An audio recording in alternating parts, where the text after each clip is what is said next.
Hello viewers, in here is something that I had begun to suspect was lost in the mail. This is the 12th day since the USPS picked it up from the seller's location, or the seller dropped it off there, or whatever happened. I stopped receiving tracking updates on it 3 or 4 days ago. So I'm very happy that this is finally here, because this is, I think, one of a small number of analog 900 megahertz cordless phones that Panasonic made. And certainly this one is an interesting model because the screen is on the back. Oh, interesting. We've got old calendar pages or planner pages or something as packing material.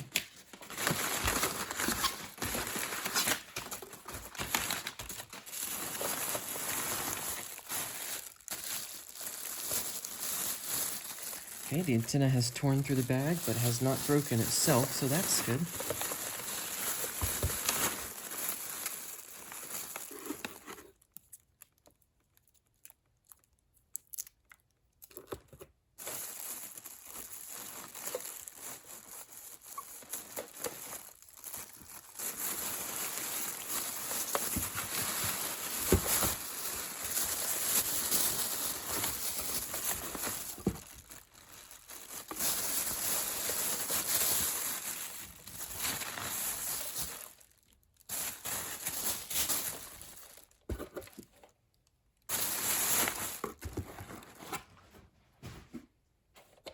Yes, here it is.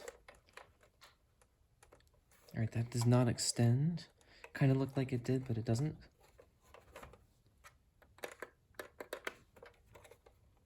One touch, one mountable. That's 2 touches. This is the Panasonic KX-TC1701. And it is identified as a B on the, I believe this is the serial number sticker. It was manufactured in Mexico. Used only with Panasonic AC adapter KX-TC1701. And this is... Oh good, I thought that band broke, but it didn't.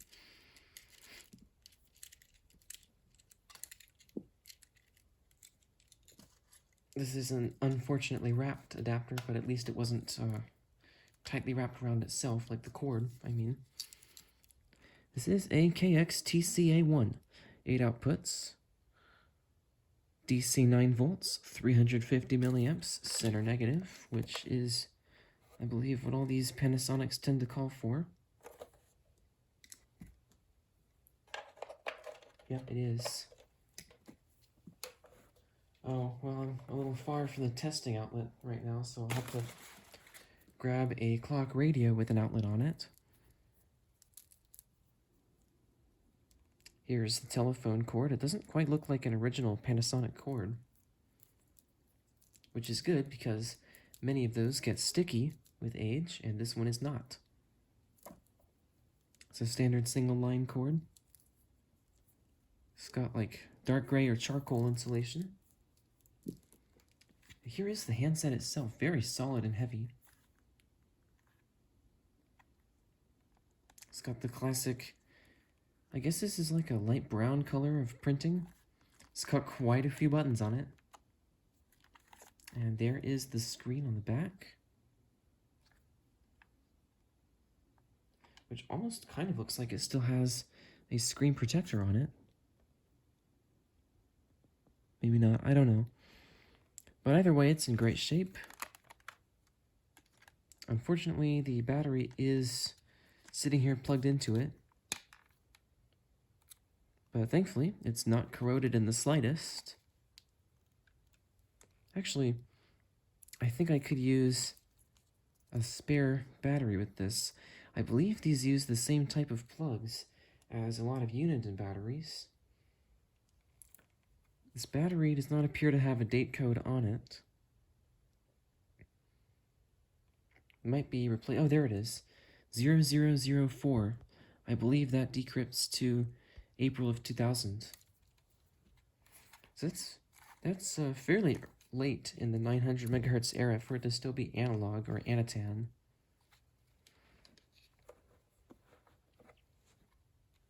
Now it does have something interesting on the base. SSS, Sound Changer Plus. Oh wait, Sound Charger Plus. I guess I should have read that more carefully. Okay, there was an interruption and I can't exactly remember where I was. Anyway, let's plug in this battery. Let me just make sure of the polarity being correct. Yes, okay. And it works. Looks like it's trying to show a timer.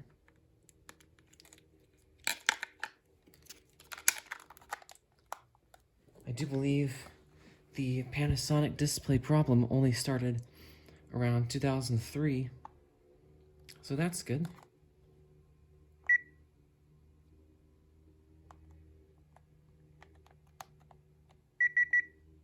Oh, I see. It needs I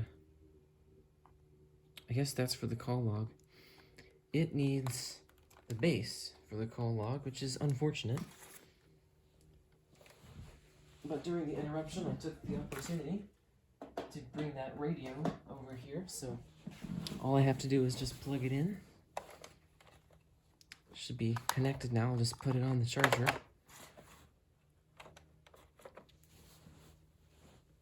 It's got a nice green charging light. The screen seems to be pretty high contrast.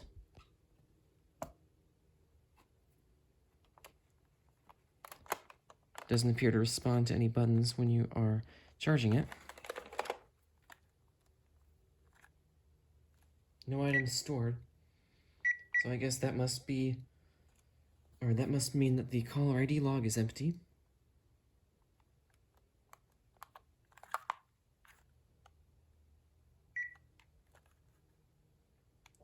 The talk light is blinking when it's in program mode, so you can save an auto number, which I suppose would be for memory dialing. Hopefully it's got 10 and not just 9, but it probably does have 9. That's usually what Panasonic does. You press down for next and up for yes. Save direct number. Wonder what that does. Just says enter phone number, so let's try 8 for the testing phone.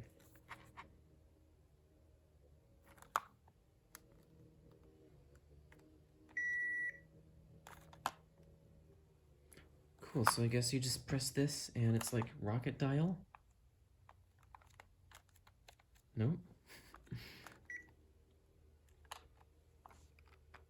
Oh, maybe it doesn't like the fact that there's no phone line. Well, it did dial it.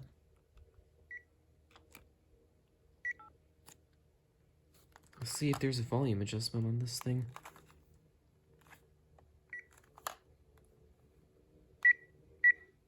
It's got 3 levels, toggled by this button.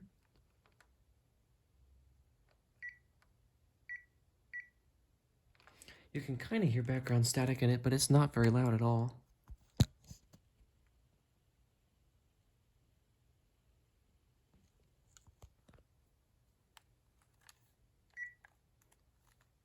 It's nice that the talk and off button is the same one. Let's listen to the ringer. That's loud.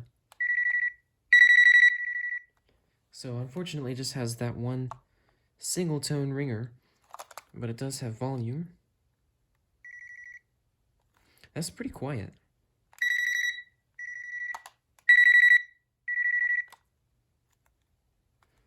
But as of now, this is the only phone in my collection with that ringer, so that's a plus. What I find odd is that there's a flash button here and a call wait button here. I'm not sure how those two would be different. Voicemail, let's see if there's a voicemail number stored in there.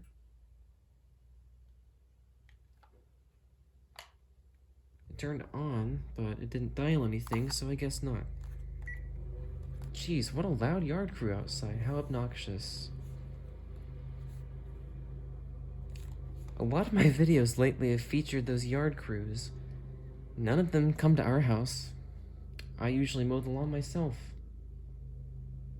It's just a disadvantage of living in a neighborhood, I guess. Anyway, let's go through some more program options.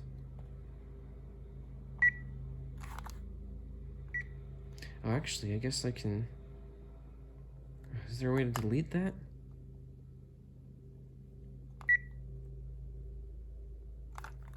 It's kind of clunky to have to operate it with some of the buttons on this side and some on the other side with the screen.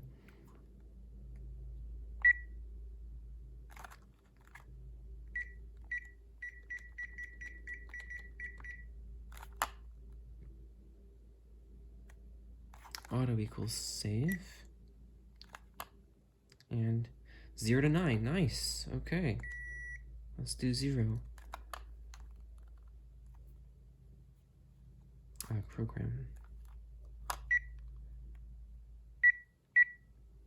Mailbox number.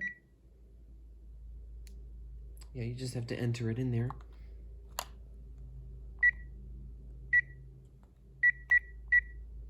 And area code, which is not programmed currently. Second area code.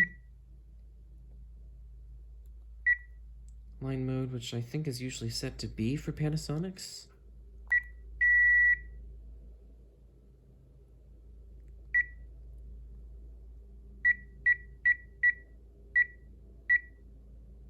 Voicemail tone detect. I find it kind of annoying to have all my phones telling me that there's a voicemail. I just need one. And especially because any of the ones that I don't check it from hardly ever reset themselves for a while. But on all the ones I've tried turning it off on, they just seem to ignore my setting. So I'll try it, but it's probably going to be fruitless. Oh, you can't even see the screen.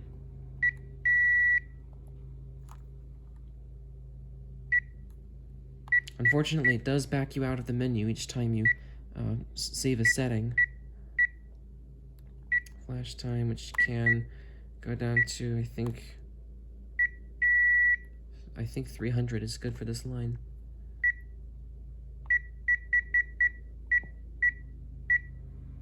And dial mode, which we already heard was in tone. Talk switching, which is Panasonic's version of auto talk. Unfortunately, well, actually, no, I could just exit that without saving it, and then we can find out whether it was on or off when I do a test call.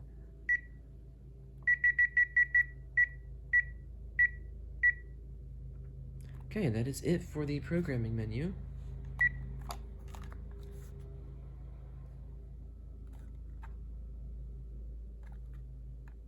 So I believe all that remains to be done is plugging in the phone line and testing it from there. Here's its cord. We're going to use the testing phone line cord, which is plugged in over here. I had it connected to a trimline phone that I was testing out after reassembling the base, and it does still work. It's a nice, slim 900 megahertz phone. They don't usually come this slim.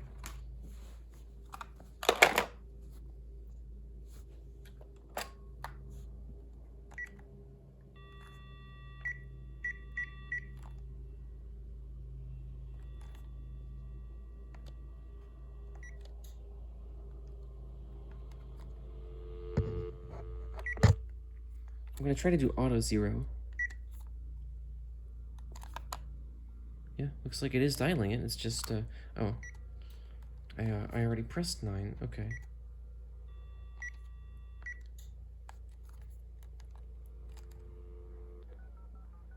Oh yeah, I just couldn't hear it dialing. It's very quiet. The number you have reached, 605-767-2 KX-TC1701B is not in service. If you feel you have reached this recording in error, please check the number and try your call again. Thank you.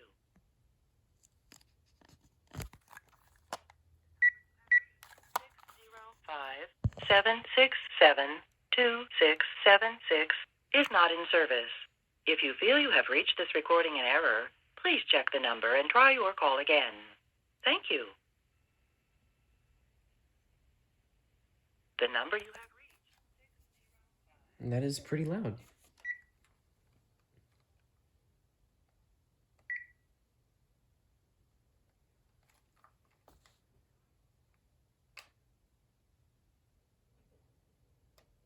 Sound quality is pretty good on it.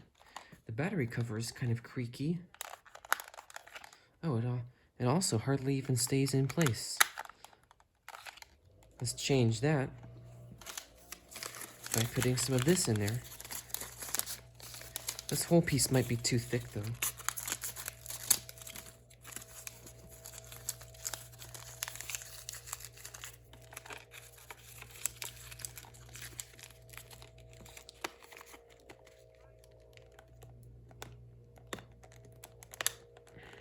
Yeah, that's too thick as well.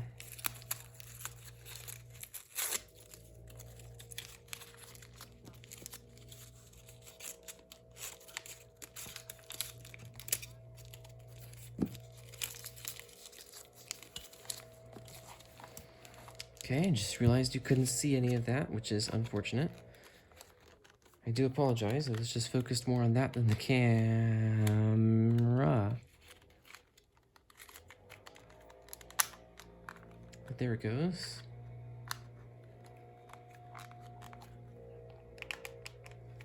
Still a little bit creaky. But that's only when you squeeze it, of course.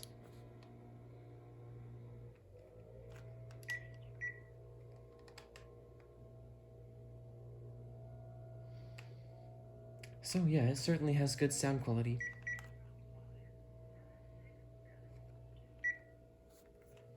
And an impressively low amount of background noise for an analog or Anatan cordless phone. At least I'm assuming it must be Anatan because it doesn't advertise being Digitan anywhere. Let's see what call wait does. It's the same as flash.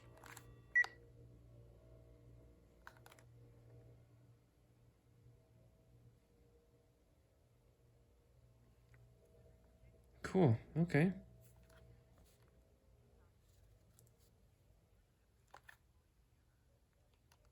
Can't program anything when you're on the phone. Now let's change the channel. Channel 20, channel 2, channel 14, channel 24, and channel 10. So it's probably a 30 channel phone. Let's see if it makes any kind of a sound. Nope, not from this end. 67276 not in service. If you feel you have. But if this is an Anatan phone, I would definitely be interested to see what it sounds like on the other end. So let's call up the testing phone. And I'll go ahead and record a testing message and then we can listen to it. Oh gosh, okay, hold on. Okay, we had a bit of a freak show with the tripod here, so I'm just gonna have to hold it. Okay, let's resume that message. This is a testing message being left from the Panasonic KX-TC1701B. Sounds like it's got a fair amount of side tone.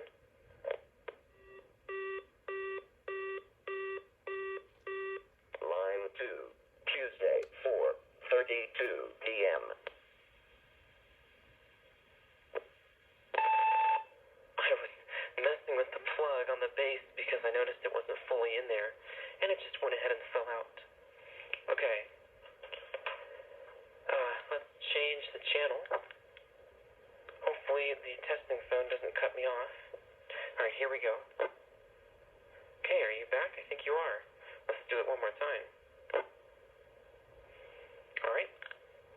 And let's see if it makes the sound when I press the button. And let's see if I can hold down the button and have it make the dialing tone for as long as I'm holding it. That is really cool. I've never seen another Panasonic phone that can do that, I think. At least, a vintage one. Obviously some of their newer ones can, but most of the pre-Deck 6 ones that I've ever heard of cannot do that. Okay, let's hang this up into the base.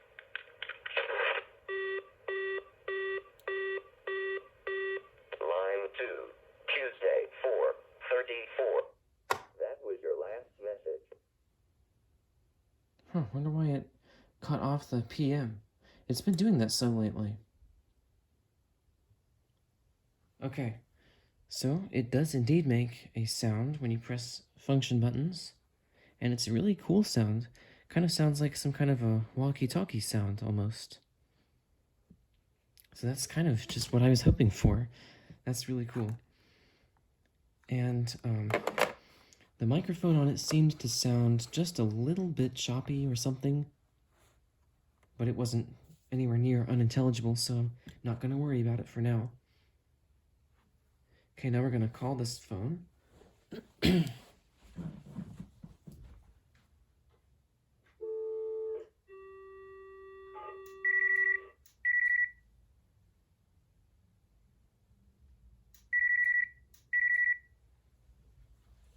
Should get caller ID now. And there it is. Auto talk was on.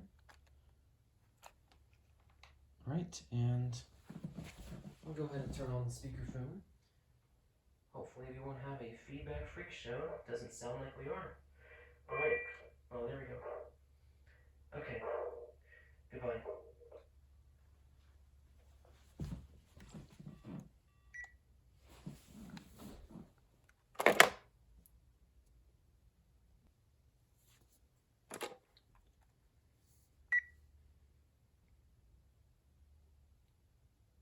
Wonder why it's displaying question marks and a 0.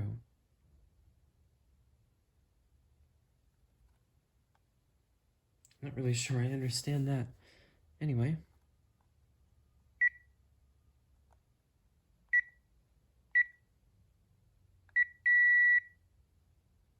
Okay, so you can delete from there. That works. In fact, the clear button seems to be a bit lower down than the others, so I guess it was pressed quite often.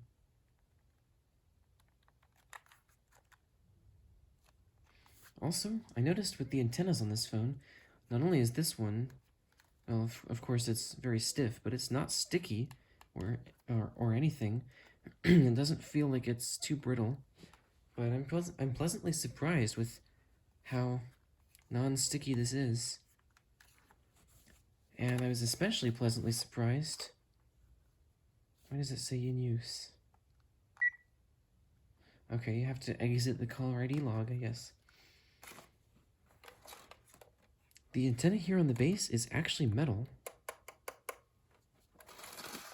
It's cold to the touch and everything.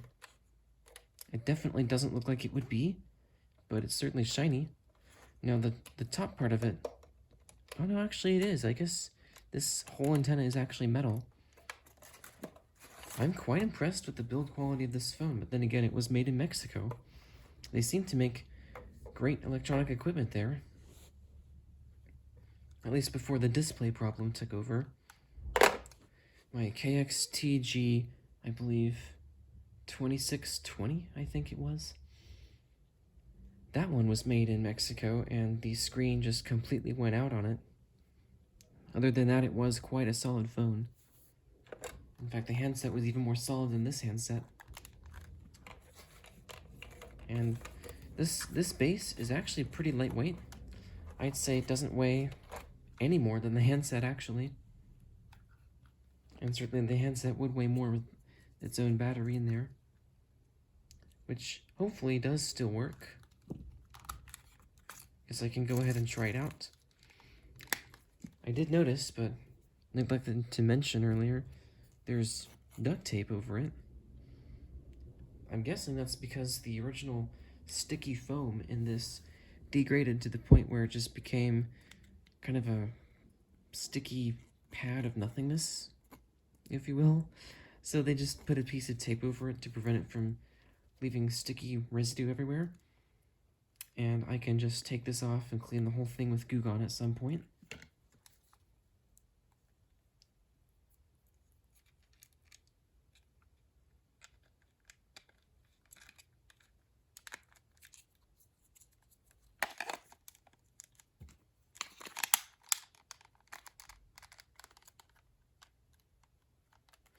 Also, this has 3 charging contacts. That's not something you see very often. I have a KX-TC1701B that has that, but I'm not sure if any other of my Panasonic phones have 3 contacts. There we go, battery is coming to life. And like I was saying, the contrast is looking kind of weird on the screen. I'm not sure how well you can see it, but especially where there are more vertical segments lit, it's higher contrast on that particular section, but that could just be due to it aging. Seems like some LCDs will just do that with age, or even just because of the way they were made. I've had experience with both of those things, and neither indicated an actual display failure problem. And like I said, since this phone appears to have been made at least a year or 2 before the display problem really set in, I think we should be good to go. So that'll be it for this video.